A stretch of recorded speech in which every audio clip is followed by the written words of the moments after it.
നിങ്ങളുടെ favourite shows ഇനി ഒരിക്കലും മിസ്സാവില്ല. ഇപ്പോൾ C5 കാണും നിങ്ങളുടെ ഫേവറേറ്റ് ഷോസ് തികച്ചും സൗജന്യമായി. ഒരു സഹോദരിയെ പോലെ ഗംഗയെ നോക്കിയ പെൺകുട്ടിയല്ലേ? അതെ, ഞാൻ ആ കുട്ടിയെ കണ്ടിരുന്നു. രാജി ഒരാളുമായിട്ട് അടുപ്പത്തിലാണെന്ന് ഹോസ്പിറ്റലിൽ വെച്ച് എന്നോട് പറഞ്ഞിട്ടുണ്ടായിരുന്നു. ഒരു നല്ല പയ്യനെ ഈശ്വരനായിട്ട് തന്നെ കൊണ്ടുവന്നു. അത് കൊള്ളാലോ. ആള് പാവ, നല്ല സ്വഭാവ. അതിന് ഗംഗ എന്തിനാ ഇങ്ങനെ ടെൻഷൻ ആവുന്നേ? അത് ചേച്ചി, രാജി അടുപ്പത്തിലായിരിക്കുന്നത് രാഹുലേട്ടനുമായിട്ടാ. രാഹുലേട്ടന്റെ യഥാർത്ഥ സ്വഭാവം അറിയാതെയാ രാജി സ്നേഹിച്ചിരിക്കുന്നത്. ഗംഗയ്ക്ക് ആ കുട്ടിയെ കാര്യങ്ങൾ പറഞ്ഞു മനസ്സിലാക്കായിരുന്നില്ലേ? അതിനെ പറ്റിയ സാഹചര്യത്തിലല്ല ചേച്ചി ആ കുട്ടി.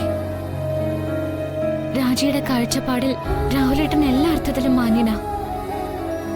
അത് മാത്രല്ല, ആ കുട്ടിയും രാഹുലേട്ടനും രഹസ്യമായിട്ട് വിവാഹം കഴിക്കുകയും ചെയ്തിട്ടുണ്ട്.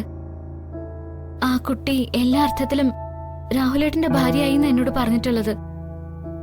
ഈ സമയത്ത് ഞാൻ എങ്ങനെ രാജയോട് സത്യങ്ങൾ തുറന്നു പറയാനാ?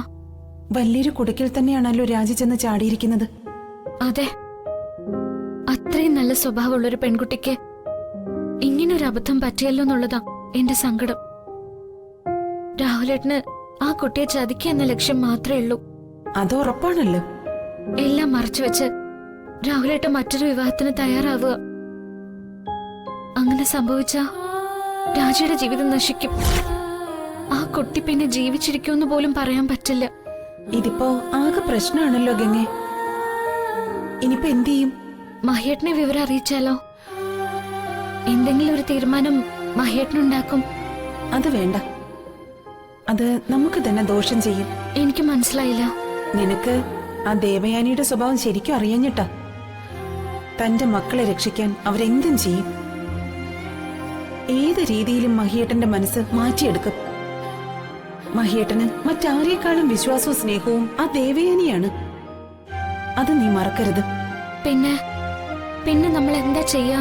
രാഹുലിന് എതിരായ എല്ലാ തെളിവുകളോടെയും വേണം മഹിയേട്ടനെ വിവരം അറിയിക്കാൻ. അല്ലെങ്കിൽ നിങ്ങളെ തമ്മിൽ പോലും അവരകറ്റും. ചേച്ചി പറയുന്നൊക്കെ ശരിയാ. പക്ഷെ നമ്മൾ വൈകിപ്പിച്ച രാഹുലേട്ടനും ആന്റിയും ചേർന്ന് ഇപ്പൊ കണ്ടുവച്ച വിവാഹം നടത്തും. ഒരു പാവം പെൺകുട്ടിയുടെ ജീവിതം തകർത്തുകൊണ്ട് അങ്ങനെ ഒരു വിവാഹം നടക്കാൻ പാടില്ല. എങ്ങനെയും ഈ വിവാഹം മുടക്കി രാഹുലിനെ കൊണ്ട് ആ പെൺകുട്ടിയെ വിവാഹം കഴിപ്പിക്കണം. ഇനി രാഹുലിനൊരു ഭാര്യ ഉണ്ടെങ്കിൽ അത് രാജി തന്നെ ആയിരിക്കണം. ചേച്ചി എനിക്കൊപ്പം നിന്നാൽ നമുക്കിത് സാധിക്കും. സത്യത്തിൽ രാജ രാഹുലേട്ടന്റെ ജീവിതത്തിലേക്ക് വന്ന അത് രാഹുലേട്ടന്റെ ഭാഗ്യമായിരിക്കും. അത്രയ്ക്ക് നല്ല പെൺകുട്ടി അവള്. അല്ലെങ്കിലും ദുഷ്ടന്മാർക്ക് നല്ലതാണല്ലോ ലഭിക്കുന്നത്. അല്ലെങ്കിൽ രാഹുലിന്റെ ജീവിതത്തിലേക്ക് ആ രാജി കടന്നു വരില്ലല്ലോ. എത്രയും പെട്ടെന്ന് രാഹുലേട്ടനെതിരായ എല്ലാ തെളിവുകളും കണ്ടെത്തണം. എന്നിട്ട് മഹേട്ടനെ വിവരം അറിയിക്കണം.